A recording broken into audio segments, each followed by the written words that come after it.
Hello everyone, welcome back. Thank you for tuning in to our first video on well-being. As discussed in the introduction on Wednesday, today will be about the mind. We will have some ideas for you on how to sort of benefit your mental health during these challenging times. And today will all be about mindfulness, and I'll explain a little bit more about meditation as well.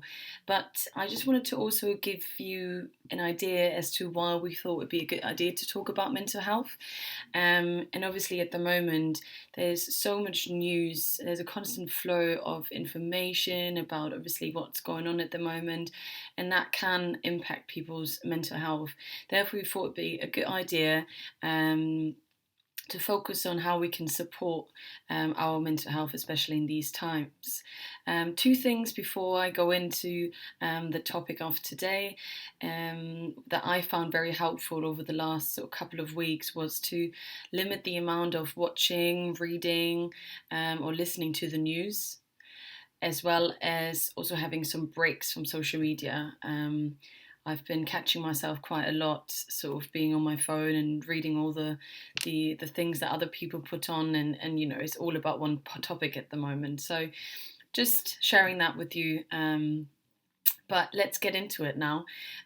So we're talking about mindfulness. Don't know, some of you might know quite a lot about it already in meditation, but today I'm just going to give you a bit of an introduction into it, and provide you with some resources as well that you can use if you find it useful.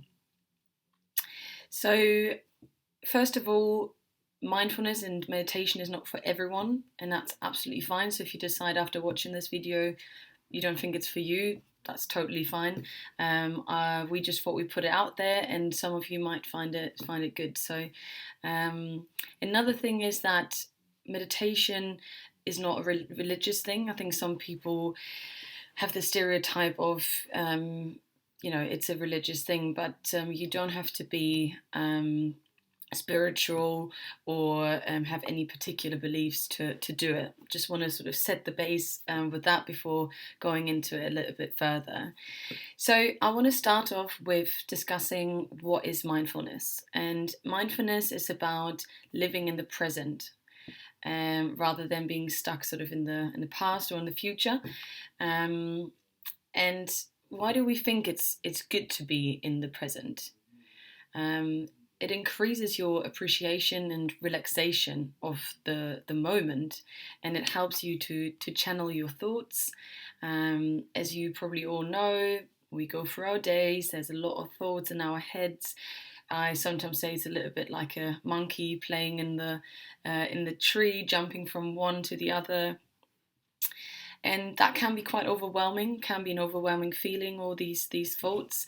And mindfulness, it aims to help you to become more self-aware, feel calmer and less stressed, as well as feeling more able to choose how you want to respond to your thoughts as well as feelings, to cope better with unhelpful thoughts, and be kinder to yourself generally. So this is what mindfulness is, and what the aim of it is. So is really just to emphasize that again, to be in the present moment, and really appreciate that. And there's loads of ways of how you can do that, but one of the most common ways is meditation.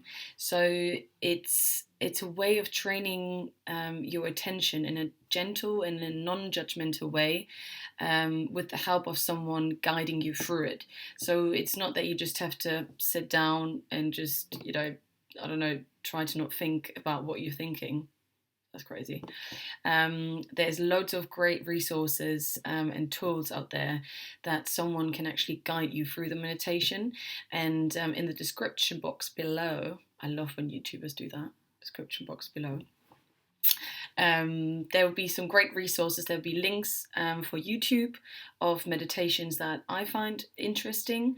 There's obviously loads more out there, and then there's some free apps as well that you can download if you wanted to do that, and then you can really choose how long you want the meditation to be. In the beginning, I found it helpful to start with shorter meditation because I found it actually quite difficult to really focus and be still for a long period of time. So it's really, you can really choose. So they're really great apps below. And if you've got any further questions or you would like to explore something in more detail, then let me know and we can have a look at it.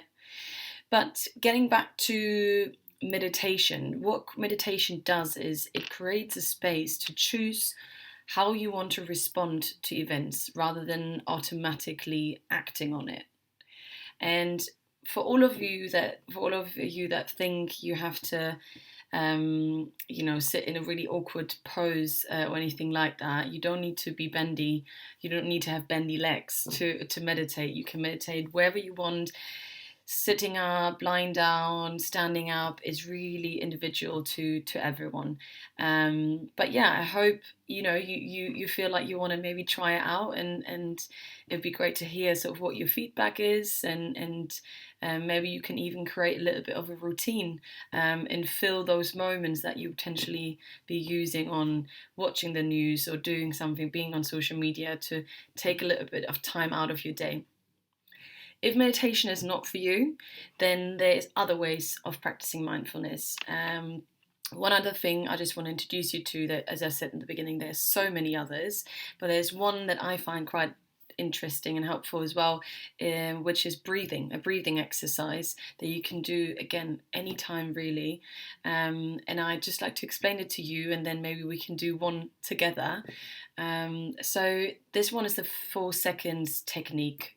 There's, again, loads of different techniques out there.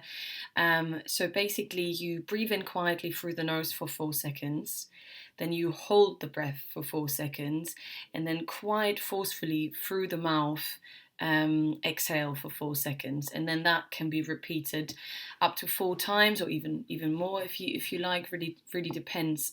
So let's do one together, I guess. All right, breathe in for 4. Hold for 4 seconds and exhale for 4. And that you can be doing in a cycle as much as you like, and whenever you might feel you can do it as a routine, or if you might feel a certain way, and to sort of bring you back to the present moment. Breathing is very powerful in my opinion. So have a look in the description box below about all the sort of resources that are out there and that we can recommend. And I just hope you enjoyed this first video. Let me know how it goes. Let me know if you trying something new out, and maybe trying a meditation or a breathing exercise, and if you like it, again, you can make it a bit of a routine. So I'm really excited to hear what you're thinking. Obviously I'll be sending out these links, but you can also subscribe, maybe on this side, to the channel, so you'll be able to sort of get all the videos that be coming in, and there's loads more to come, but I hope this first one was interesting and useful for you.